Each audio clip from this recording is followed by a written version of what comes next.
भैया आपने एक सवाल लगाया था कुपोषण को लेकर के, सरकार ने जवाब दिया, इधर से क्या जवाब दिया, क्या जवाब मिला है? देखिए, मैंने ये सवाल लगाया था कि कुपोषण पर ये सरकार कितना खर्च कर रही है, और जो जवाब आया सबको चौंका देगा कि 8 से 12 रुपए प्रतिदिन एक कुपोषित बच्चे पर खर्च करा जा रहा है। आप मुझे बताइए, 8 से 12 रुपए में तो दूध तक नहीं आएगा, क्योंकि 70 रुपए के लीटर तो दूध है, केले तक नहीं आएंगे, तो कुपोषण कैसे दूर होगा? और दुख की बात यह है कि जब जवाब मांगा गया तो उसमें यह कहा गया कि यह राशि केंद्र सरकार से आ रही है। तो हमारा महिला बाल विकास मंत्रालय क्या कर रहा है? सिर्फ पैसे इधर उधर करने के लिए उसका उद्देश्य क्या? उनको कुपोषण दूर नहीं करना है। और यही कारण है कि जो शिशु मृत्यु दर है 40 है मध्य प्रदेश में, जो कि पूरे देश में सबसे ज्यादा है। तो इसके लिए क्या ये सरकार कुछ करेगी? और आप समझते हैं कि मैं डॉक्टर हूं, मैं समझता हूं कि एक बार कुपोषण किसी के जीवन में आ जाता है, उसका पूरा जीवन पूरी तरह से बर्बाद हो जाता है। तो अगर हम अपने लोगों के लिए कुपोषण दूर नहीं कर पा रहे हैं, तो एक तरह से मध्य प्रदेश की जनता के साथ बहुत बड़ा धोखा कर रहे हैं। और सबसे ज्यादा कुपोषित बच्चे कौन से हैं? आदिवासी बच्चे हैं, आदिवासी क्षेत्र हैं। जब इनके मंत्री आते हैं तो 19,000 रुपए के तो काजू बादाम खा जाते हैं एक दिन में, और 4,000 रुपए के तो लोटे और चम्मच ये गायब कर देते हैं। तो हकीकत क्या है? इनके मंत्री आपस में झगड़ रहे हैं, मुख्यमंत्री जी शिवराज सिंह चौहान जी आपस में झगड़ रहे हैं, और पूरे प्रदेश का बंटा ढार हो रहा है।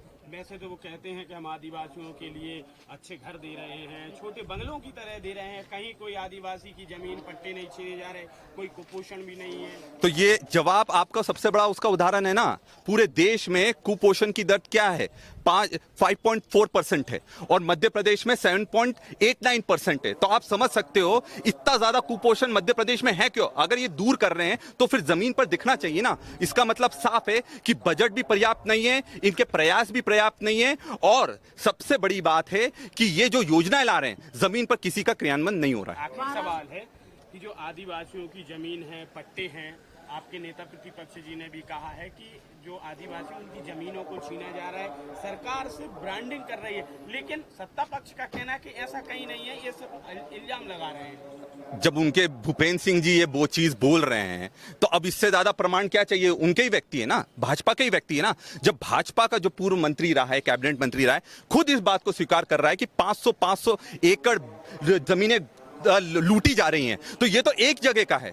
बाकी आप देखो मध्य प्रदेश में जबरदस्त फर्जीवाड़ा हो रहा है, और आदिवासियों की जमीन भी छीन रहे हैं, उनका पोषण आहार भी छीन रहे हैं। तो ये पूरी तरह से मध्य प्रदेश में आदिवासियों को खत्म करना चाहती है, ये इसकी हकीकत है। 12 रुपए प्रति थाली दी जा रही है बच्चों को आहार के लिए, क्या कहेंगे? मजाक है, ये मजाक है। और मतलब मैं समझता हूँ ये मानवीय दृष्टिकोण नहीं है।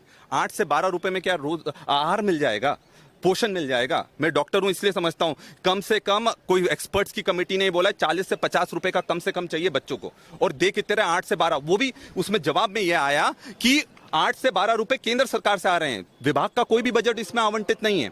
तो ये मजाक चल रहा है इस प्रदेश में, और ऐसे ही मध्य प्रदेश सबसे ज्यादा कुपोषित क्षेत्र नहीं बना, ऐसे ही मध्य प्रदेश शिशु मृत्यु दर में सबसे बड़ा जो अड्डा होता है पूरे देश में वो बन गया है। और इसमें सबसे बड़ी जो कारण है वो बजट पूरा नाकाफी होना, उसमें जो निगरानी करना है वो नाकाफी होना, और सबसे बड़ी दुख की बात यह है कि जो योजनाएं धरातल पर जीरो है।